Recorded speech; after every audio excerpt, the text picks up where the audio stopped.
আসসালামু আলাইকুম সুপ্রিয় ভিউয়ার্স, প্রয়াস টিউটোরিয়াল চ্যানেলে আপনাদের স্বাগতম। আজকে আমি 2022 সালের পরীক্ষার জন্য সাধারণ গণিত বিষয়ের চূড়ান্ত সংক্ষিপ্ত সাজেশন নিয়ে হাজির হয়েছি।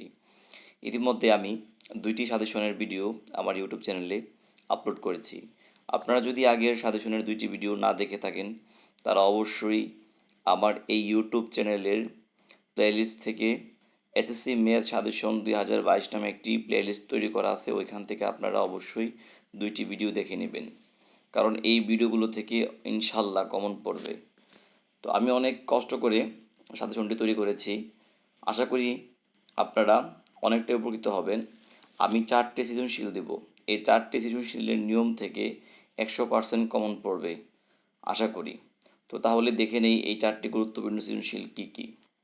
1 নম্বর সৃজনশীলটির এক নঙ্গে দেওয়া আছে Y square minus 2√13 is equal to 11 যখন ওয়াইয়ের মানটা 0 থেকে বড় হবে। আর 2 নং দেওয়া আছে পি সমান সমান √3 প্লাস √2। তো ক নম্বরে বলা হয়েছে x cube plus 9y cube plus x plus y whole কিউবকে উৎপাদকে বিশ্লেষণ করো। খ নম্বরে বলা হয়েছে 1 নংয়ের সাহায্যে y⁻8 মাইনাস 1/y⁴ এর মান নির্ণয় করো।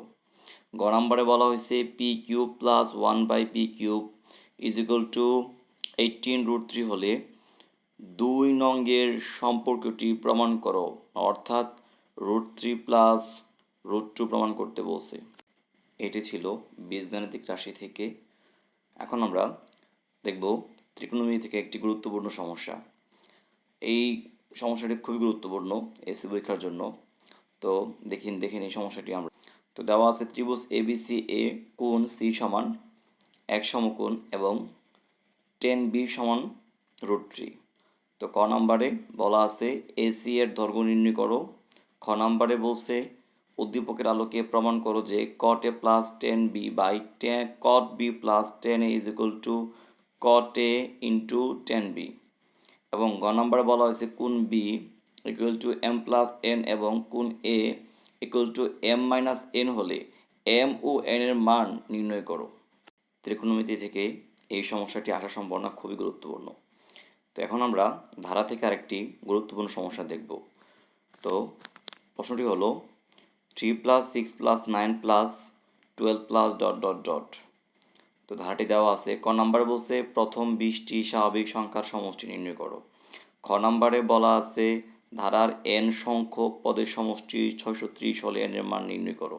এবং গ নম্বরে বলা আছে ধারার প্রথম পদকে প্রথম পদ এবং সাধারণ অন্তরকে সাধারণ অনুপাত ধরে একটি গুণোত্তর ধারা তৈরি করে ধারাটির প্রথম 10টি পদের সমষ্টি নির্ণয় করো।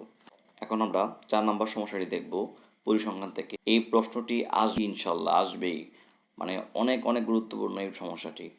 তো আমরা দেখে নেই। এখানে শ্রেণীব্যাপ্তি দেওয়া আছে এবং গণসংখ্যা দেওয়া আছে। ক নম্বরে বলা হয়েছে প্রদত্ত উপাত্তের প্রচুরক শ্রেণীর নিম্ন সীমা নির্ণয় করো। খ নম্বরে বলা আছে প্রদত্ত উপাত্তের মধ্যক নির্ণয় করো। গ নম্বরে বলা আছে উপাত্তের গণসংখ্যা বহুভুজ অঙ্কন করো। এই সৃজনশীলটি 100% কমন পড়বে। এই 3টা নিয়ম থেকে ক খ গ হয়তো উপাত্তগুলো পরিবর্তন করে দিবে, কিন্তু কমন পড়বে ইনশাল্লাহ। এই 4টি সৃজনশীল ভালোভাবে চর্চা করে গেলে কমন পড়বে ইনশাল্লাহ। ধন্যবাদ সবাইকে।